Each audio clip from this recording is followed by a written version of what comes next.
প্রথমেই সবাইকে জানাই শুভ অক্ষয় তৃতীয়ার প্রীতি শুভেচ্ছা। তো মিষ্টি দিয়েই কিন্তু মিষ্টি মুখটা করে নিলাম। তো তোমরাও নিশ্চয়ই অক্ষয় তৃতীয়াতে সবাই মিষ্টি মুখ করেছো। তো আজকের এক্সপিরিয়েন্সটা মানে আজকের দিনটা আমি কিভাবে কাটালাম তোমাদের সাথে শেয়ার করব। মানে প্রথমত স্টেশনে এইরকম একটা সিচুয়েশান আমার সাথে হবে আমি প্রথমে ভাবতেই পারিনি। তো আজ আমি যাচ্ছিলাম দমদম, সেখানেই আমার ইনভিটেশন ছিল। তো আমার বাড়ি থেকে ট্রেনের টাইম ছিল 4:20-তে। তো আমি 4:10 নাগাদ বাড়ি থেকে বেরিয়েছি, খুব একটা বেশি দূর না আমার বাড়ি থেকে স্টেশনটা। প্রত্যেকবার হচ্ছে 4:20-তেই ট্রেনটা ঢোকে। তো আজকে বেসিক্যালি কি হয়েছে, আমিও গেছি, ট্রেনটাও ঢুকে গেছে, আর আমি রয়েছিলাম টিকিট কাউন্টারে। 500 টাকার নোট দেওয়ার পর মানে কাকুটা মেশিনে আমাকে টিকিটটা বার করে দিচ্ছিল, দেওয়ার পর উনি টাকাটা গুনতে এতটাই স্লো করছিল, মানে আমি ট্রেনটা যদি ওনার হাত থেকে টাকাটা না নিয়ে আসতাম, যদিও চেনা পরিচিত ছিল জেঠুটা, তো সেখান থেকে আমি ওনার হাত থেকে টাকাটা রীতিমতো নিয়ে আমি ট্রেনে উঠে পড়েছি। তো তারপর উনি টাকা, পরে আমি গুনে দেখি যে উনি টাকা কম দিয়েছে। তো তারপর ফোন করে বলার পরে মা সেটা গিয়ে আবার নিয়ে এসেছিলো। এটা হচ্ছে আজকে আমার সাথে ঘটেছে, মানে যাওয়ার সাথে সাথেই। তো এই যে দেখো, এখানে শিব, পার্বতী, গণেশ, কার্তিক ঠাকুরগুলো শুধু দেখো, মানে জাস্ট অসাধারণ। মানে ভীষণ, মানে মনটা শান্তি হয়ে গেল যাওয়ার সাথে সাথেই এরকম মন্দির একটা ঠাকুরগুলো দেখে, মানে খুব ভালো লাগলো। তো এখানেই আমি গেছিলাম আমার খুব পরিচিত একটা দাদার বাড়িতে, সেখানে আমাদের ইনভিটেশন ছিল। তো যাওয়ার সাথে সাথেই যেহেতু বাইরে থেকে গেছিলাম, তাই একটু ফ্রেশ হয়ে নিচ্ছিলাম।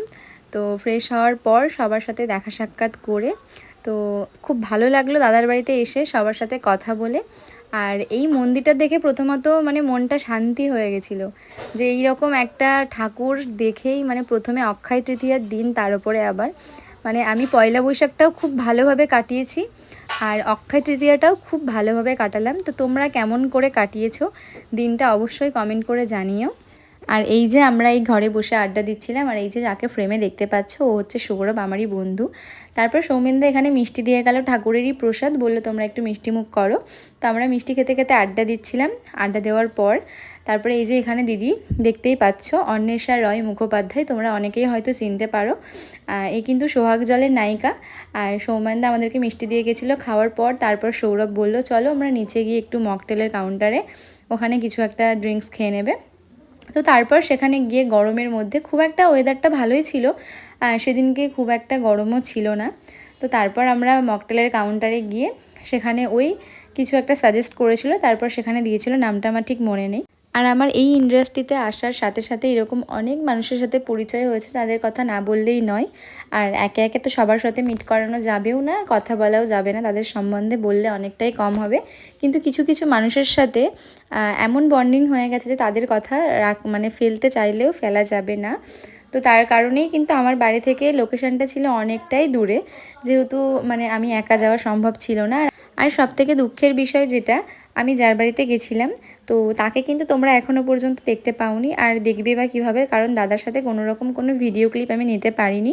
হ্যাঁ, দু একটা ছবি কিন্তু নিয়েছি, কিন্তু দাদা এতটাই ব্যস্ত ছিল, কারণ ছবি ভিডিও নেওয়ার সেরকম সময় হয়ে ওঠেনি, যেহেতু বাড়ির পুজো স্বাভাবিক ব্যস্ত থাকবেই। আর আমাকেও যেহেতু ফিরে আসতে হয়েছিল সেই রাতেই। তো তারপর দাদার সঙ্গে দেখা করে, ওখানে সবার সাথে দেখা করে খুব ভালো লেগেছিলো, সবার সাথে মিট করে, প্রথম আলাপে অনেকের সাথে পরিচয় করে। আর সেই রাতেই কিন্তু আমাকে ফিরে আসতে হয়েছিল, কারণ স্টে করা একদমই সম্ভব ছিল না। আমার অনেকগুলো স্টুডেন্ট আছে পুচকু পুচকু, তাদেরকে কিন্তু আমাকে সময় দিতে হয়, কারণ সেরকমভাবে কামাই করা যায় না, তাদের টিউশনগুলো থাকে। তো সেই জন্য আমি সেই রাতেই ব্যাক করেছিলাম। আর সবথেকে বড় কথা যেটা, তোমরা হচ্ছে কারা কারা এই অক্ষয় তৃতীয়াটা খুব সুন্দরভাবে কাটিয়েছো, তারা কিন্তু অবশ্যই আমাকে কমেন্ট করে জানিও। তো দেখো ট্রেন কিন্তু পুরোপুরি ফাঁকা ছিল, লাস্ট ট্রেনে আসিনি, তবুও ট্রেন ফাঁকাই ছিল সেদিনকে, ওয়েদারটাও কিন্তু ঠান্ডা ঠান্ডা ছিল। আর আমি যেহেতু বিকেলবেলা গেছিলাম, 4:20 ট্রেন ধরেছিলাম, তো স্বাভাবিকভাবে ভেবেছিলাম যে হয়তো আসতে গিয়ে অনেকটাই লেট হয়ে যাবে, আমি হয়তো বাড়ি ফিরতে পারবো না, কিন্তু আমি তাড়াতাড়ি পৌঁছে গেছিলাম। তারপর ওখানে আমার মাসির বাড়ি রয়েছে, আর এই যে কাকু এখানে বসে বসে মালাগুলো বিক্রি করছিল, বারবার বলছিল নেওয়ার জন্য। তো সেখান থেকে মালা নিয়ে নিয়েছিলাম যে গোপালকে পরাবো। তো এসে দেখি যে গোপালকে শুইয়ে দেওয়া হয়েছে, মানে ঘুম পাড়িয়ে দেওয়া হয়েছে। তো এখানে যেহেতু আজকে অক্ষয় তৃতীয়া, তো দিদি মাসি সবাই বললো যেহেতু আমার মেসোমশাই মারা গেছে, তো তার গলায় মালাটা দিয়ে দিতে। আর তারপর চলে এসেছিলো ডিনার। তো ডিনারটা কিন্তু দিব্যেন্দুদার বাড়িতে, মানে যেখানে আমি ইনভিটেশনে গেছিলাম সেখানেই ব্যবস্থা করা হয়েছিল। আর যেহেতু সময় ছিল না তাই জন্য আমি সেখানে বসে খেতে পারিনি, তাই দাদা আমার জন্য পার্সেল পাঠিয়ে দিয়েছিল। তো মেনুতে কিন্তু খুব ভালো ভালো আইটেম ছিল, সবকটাই আমার পছন্দের খাবার ছিল। দু একটা জিনিস আমি খেয়ে দেখিনি, কারণ মাসির বাড়িতে সবাই মিলে ভাগ করেই খেয়েছি। মাসি তো বলছিল এগুলো প্রসাদ হবে, কারণ এগুলো দেখে মানে মালপোয়া, রাধাপল্লবী এগুলো অনেক কিছু ছিল। সাথে কিন্তু ছিল মেনুতে রাইস আর হচ্ছে কাশ্মীরি আলুর দম। আর প্রত্যেকটা আইটেম কিন্তু খাবারগুলো কিন্তু ভীষণ টেস্টি ছিল। তো এগুলো সবাই মিলে ভাগ করার খাওয়ার পর কিন্তু মাসি যেহেতু আমার জন্য মাটন আর রুটি করেছিল গরম গরম, তো সেগুলো না খেলেই নয়, কারণ মাসি নিজে হাতে বানিয়েছে, সেগুলো তো আমায় খেতেই হবে। তাই সেই খাওয়া দাওয়া শেষ করার পর এই যে বিচ্ছুটাকে দেখতে পাচ্ছ, এটা কিন্তু আমার দাদার মেয়ে। মানে যতক্ষণ রাত্রেবেলা ঘুমায়নি ততক্ষণ আমাকে জ্বালিয়েছে। মানে আমি গেছি বলে ও খুব খুশি হয়েছে। আমি মশারির মধ্যে ঢুকে নিয়ে সারা রাত বকবক করছিল, বলছে যে তোমার আইফোনে আমাকে ভিডিও করো, আর আমি নিজেও একটা আইফোন কিনবো, এইসব বকবক করছিল। তারপর খুব ভালোভাবে দিনটা কাটালাম। আর এই যে সবাই এক ফ্রেমে ছবি দিয়ে দিলাম, দেখতেই পাচ্ছ। আর ভীষণ ভালোভাবে দিনটা কাটিয়েছি। তো তোমরা জানিও যে আমার ভিডিও তোমাদের কেমন লাগে, তাহলে আমি কিন্তু অনেক বড় বড় ব্লগগুলো তোমাদের সাথে শেয়ার করব।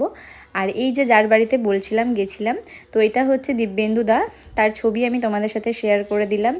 আর সবার সাথে মিট করে কথা বলে ভীষণ ভালো লেগেছে, সবাই মিলে ভীষণ আড্ডা দিয়েছি, দিনটা খুব ভালোভাবে কাটিয়েছি। তো চলো আজকের মতন ভিডিওটা এখানেই শেষ করছি, দেখা হবে আবার কোনো নেক্সট ব্লগের। টাটা।